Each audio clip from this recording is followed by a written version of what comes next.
c'est magnifique, c'est magnifique. Vous comprenez, Gabrielle nous a amené ici à faire du flash pop. Je ne sais pas où est-ce qu'elle a appris à danser, mais elle danse bien, je pense. Maintenant, la question c'est, Gabrielle a appris à danser où? C'est pas forcément à l'école. Hein. Non, pas à l'école. On veut dire qu'elle fait souvent des excursions et des incursions sporadiques dans des endroits. Big Ben, le business game là, vraiment, je pense que ça paye. Hein. Ça paye aussi. Mais tu as failli gagner aussi. À moins ça est gagné. Bon, maintenant je te propose une chose. Après cette magnifique danse, avec toi, Gabriel et notre ami de la Côte d'Ivoire, je te propose de faire la deuxième partie de la Big Info de Ben. Tu es prêt? Je suis chaud. Top, c'est parti. Aïe, parfait, Zambo du Cameroun.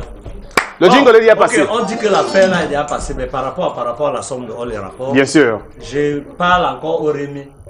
Là, c'est la période de rentrée scolaire. Bien sûr. Je vous disais hier que par rapport à la somme de all les rapports, quand vous avez donné égalité de chance à tous les Mouna, filles comme garçons, au départ de la live, le matin, ils se lèvent, ils vont à l'école, même classe, même banc. Et après, au sorti, ils sont déjà tous docteurs. Après, maintenant, la femme doit être la femme du gars. Elle a appris à être femme au foyer quand. Elle a appris à être femme au foyer quand. À aucun moment de sa vie, elle n'a appris à être femme au foyer. Par rapport donc à par rapport. Je proposais donc que, et que je dis encore que, la pierre a écrasé, a disparu des foyers. Le mortier et le pilon, disparu des foyers. Tu ne vois plus une maison où il y a un pilon et un mortier. D'abord, on va te demander qu'on pile quoi. Qu'on pile quoi. Ils ont déjà les moulinex, les robots, tout. On écrase tout.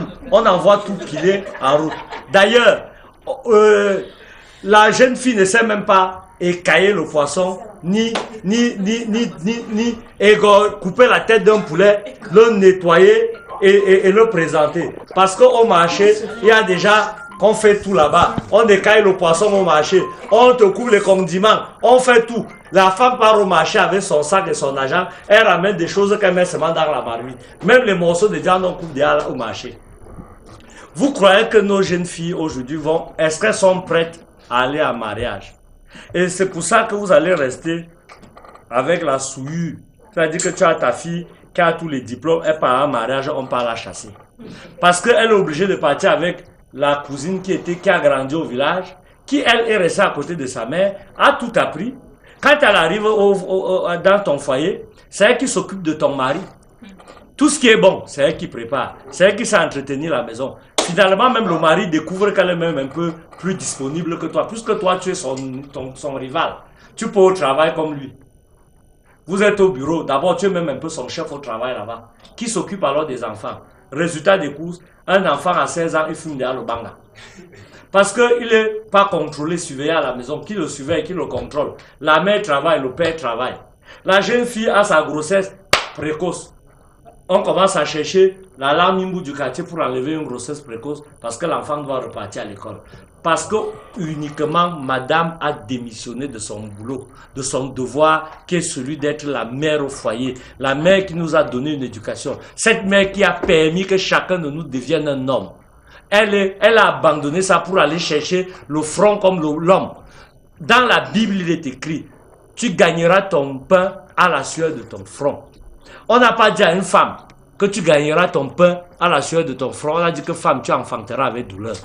Cette affaire que vous venez maintenant nous affronter, que vous gagnez aussi vos vies à la sueur de vos fronts là, c'est contre nature.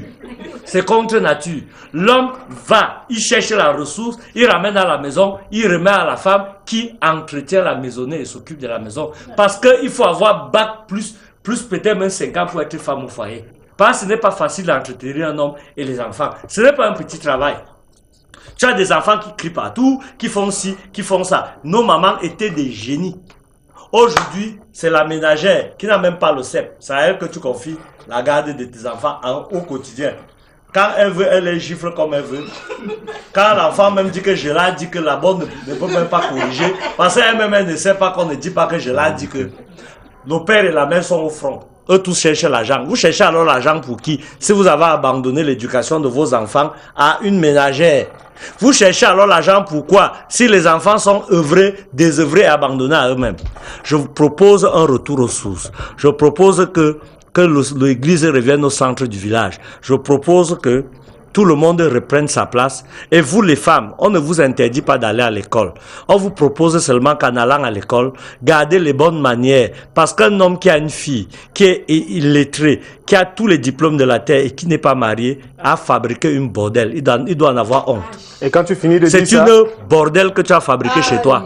Donc, il faut fabriquer une fille et apprendre à cette fille les rudiments pour aller en mariage. Parce qu'elle sera un gros intellectuel bordel du Cameroun. Et quand elle finit de dire l'autre là, je ne dis plus moi rien. Effectivement. Et on va terminer en beauté. On va souhaiter un happy